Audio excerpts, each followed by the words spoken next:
Hello and welcome to a very special update from the Sport and Recreation Alliance. It was around this time last week that the nation was informed of the sad passing of HRH Prince Philip, the Duke of Edinburgh. In the weeks since, many of us have been sharing our experiences, our memories, and have been offering tributes to the royal family in regards to the Duke. The Sport and Recreation Alliance has had a very proud history and association with the Duke of Edinburgh from his role as president, serving us for 58 years. I am delighted to be joined by Bridget Simmons, OBE, a former chair of the Alliance who worked with Prince Philip during this time. You may have seen an article written online from Bridget earlier this week, which shared some of the memories and the fantastic associations that the Prince had with us. So I've invited Bridget to join us today and to share some of those in person, to add a bit more colour to those stories and those memories. So firstly, thank you so much for joining us, Bridget. Pleasure. And secondly, please do inform us, what was the history, what was the association, and why was the Duke of Edinburgh so important to the Sport and Recreation Alliance? Well, thanks, Alex. I mean, the Duke of Edinburgh, His Royal Highness became our president of the CCPR, as it was then, the Central Council for Physical Recreation, in 1951. He was obviously passionate about sport. He played all sorts of sports. But I think what he saw in the CCPR was something which encompasses not only sport, but about active recreation. Go back to that early period, the CCPR was one of the few organisations that remained active during the Second World War. There was clearly a requirement to get people fit after that time. We set out and started and owned all of what were called the national centres, from Bisham Abbey to Lilleshall, from Harrison Rocks to the National Sailing Centre, both at Nottingham and also in Wales, and also to Plassey Brennan, which is obviously the mountaineering centre. So he started all of that. He was very much behind that ownership, and he was actively engaged on a regular basis throughout his entire time as president. And that is something people may not recognise, was just how active he was as president, sharing some of the photographs that we've seen across the previous week at yachting clubs, at horse riding clubs. He was very hands-on, wasn't he?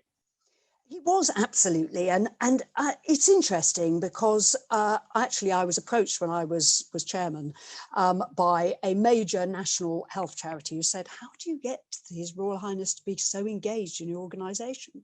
And I had to say, I think he became engaged because of who we were. The majority of our members, and this is still true today, are unfunded. Yes, he understood and supported the national governing bodies of sport. He played cricket, he went sailing, he would support everything from archery to badminton. He was, as we know, very involved in the Olympics. But movement and dance, the activities that we would have within our membership, gliding, activities which the Caravan Club, the Rambling Association, they're all active members, but he understood the importance of recreation to people's lives, to their enjoyment, but also to them being healthy. I think the other thing that was really important to him was volunteers. So volunteers in sport, volunteers have always been absolutely essential to everything we do, from the London Marathon to park runs now that you would see around the country. They wouldn't run without volunteers. I think at one stage 47% of people who volunteered in this country volunteered in sport. That's probably still true now. So there is a connection there between that and the Duke of Edinburgh's award. There's also a connection between Sports Leaders UK. So he was, as I understand it, totally inspirational. It was a speech that he gave, a lecture that he gave, that started Sports Leaders UK. 100,000 people have undertaken qualifications and experience with sports leaders this year.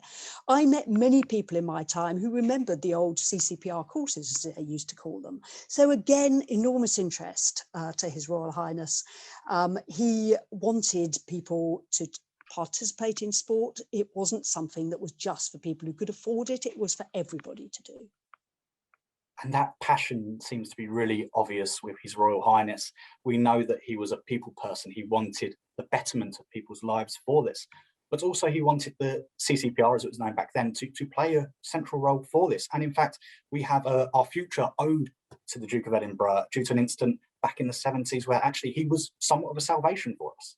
He was. So in 1965, the government decided they would set up the sports councils. They didn't actually come into being until 1972. And as in fact, the royal family have put out in a tweet only today, in 1971, he gave a very passionate speech about how important the role of the Central Council of Physical Recreation was going to be and how it should continue. And I'll be honest and say, behind the scenes, he was the person who negotiated the contract that we have for our operational expenses, which still exists today. So you could argue, as the royal family have said today, we could have become extinct as an organisation if it had not been for the direct intervention of His Royal Highness. And it wasn't that he was only interested in going around and looking at sport. The chairman, the vice chairman, the chief executive went to see him in Buckingham Palace every 6 months. We used to often see him in his library. I'd be fascinated by all the books that he was reading. He was not in the slightest bit interested in you saying, yes, sir. He wanted to have discussion. I still have a letter that he wrote to me when the CCPR ceased to exist, but we renamed as the Sport and Recreation Alliance. We went to talk to him about his concerns of our Articles of Association. Now, I can't imagine many presidents taking such a strong interest in the Articles of Association. And the letter that he wrote to me saying he was concerned about giving the vote to the chief executive on the board, but more importantly, he was concerned that we should have a clause which said that directors had to retire at the age of 70. By this stage, he was 85. That passion just exuded from the moment he joined us to the moment that he passed the baton over to his son, HRH, the Earl of Wessex, who's been doing a fantastic job in keeping that legacy alive and moving forwards as well. And I know that during your time, Bridget, as chair, you were part of that handover period. What was the Duke like at that time? He remained actively engaged. I mean, we have, as you know, a group of vice presidents. May I say that I'm one of the younger ones. But so many of them were of the generation of the Duke of Edinburgh. And he used to have these informal dinners. We had them once a year. They continued in my time, where he would come and he would sit down with 10 or 12 of us. He obviously felt at ease with that group of people. He was very informal in his discussions. I remember him arriving at a military club where we were going to have the dinner, and the president of the club came out and he said, may I introduce Mrs. Bridget Simmons? And he said, I have met her before, you know. And but there was always a twinkle in his eye. And I told this story in the piece that I wrote about, he came to dinners to celebrate 50 years as president of the CCPR, but also in 2009 when he retired, and it was hosted by Rory Bremner, who, when it came to the royal toast, he stood up and he said, there's only one person you can say here to my wife. But I introduced him to Jonathan Agnew, who many of you know is the voice of Test Match Special, which I listen to regularly. And Jonathan said to His Royal Highness, so do you listen to Test Match Special? And with an absolute twinkle in his eyes, Royal Highness said, no, because you never give the score. And Jonathan came back very quickly and said, well, so all we need is a button in our box so that when you turn on, we will immediately give the score. But that was, there was nothing, he was very much somebody who had a great sense of humour. He didn't object to any of these things that were said about him. He participated in them, but he was truly interested in the inner workings of the organisation. And he really did lead by example. I know in some cases, people may put their names to certain organisations or projects, but he really did lead by example, didn't he? He really did lead by example, and whether it be through the work he did with Fields in Trust, I mean, with Sports Fields, with Sports Leaders UK, as well as the CCPR, he was there. And you mentioned His Royal Highness the Earl of Wessex, to whom we send absolute condolences.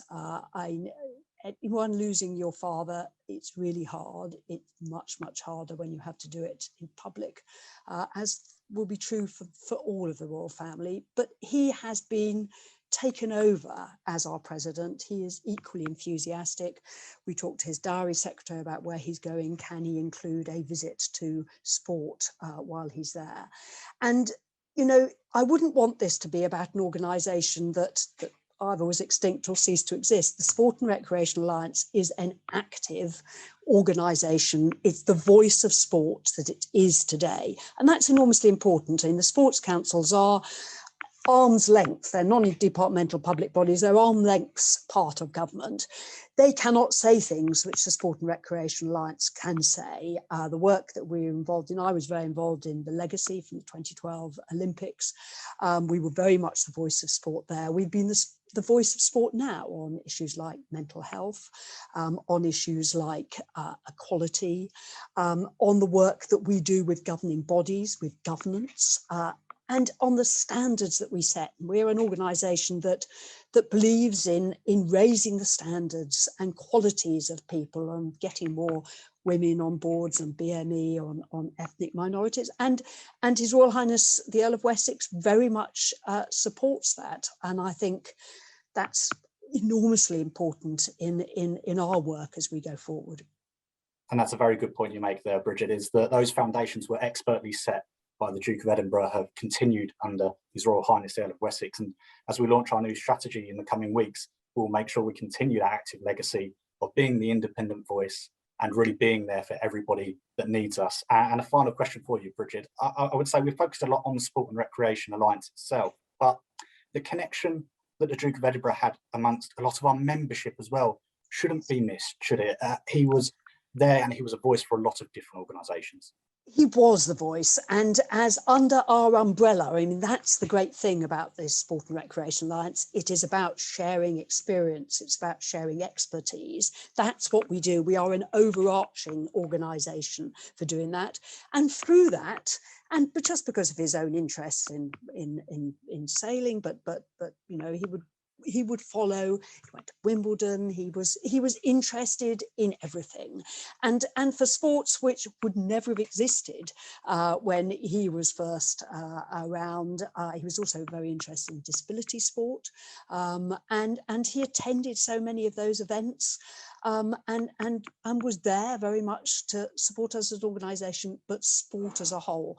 So we are extremely lucky to have somebody, I mean, this is true of all of the royal family, so many of them, sport is enormously important, but sport and recreation was what the key interests of His Royal Highness within the Sport and Recreation Alliance, and that is very much alive today.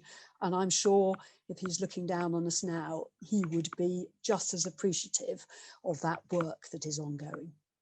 And that is certainly something to celebrate, and we will continue those standards because we know that we wouldn't be allowed to drop them. So we will continue the standards that we have set and that His Royal Highness the Earl of Wessex continues to push us to. So we look forward to working on that in the next few years. Bridget, thank you so much for taking the time to come and share some of those special memories with us today. Once again, on behalf of the Sports and Recreation Alliance, we do send our deepest condolences to the royal family at this time. And we look forward to publishing our strategy in the coming weeks, which will show you how we will continue and build on this legacy in the years to come. Thank you.